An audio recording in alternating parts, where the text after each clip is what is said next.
How to fix Facebook professional mode not showing. Hi guys, welcome back to the new video. In this video I am going to show you how you can do it easily.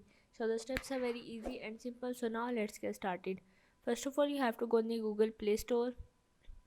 Now once you are in here, you have to search for the Facebook. Now once you are in the Facebook, you have to update your FB. Once you update your FB, you have to go on the app settings. Here you have to go on the app management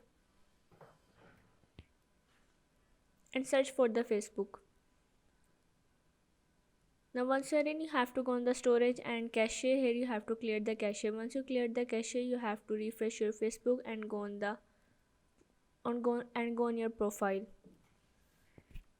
Once you open up your profile, you have to click on these three dots and copy this link. Once you copy the link, you have to go back, and here you have to scroll down and go on the help and support. Here you have to report a problem and continue to report a problem. Here you have to include in report and click on your profile.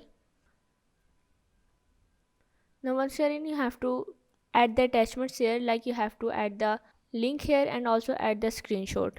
Once you add it, you have to simply add the image and submit this. So yeah, this is how you can fix Facebook professional mode not showing.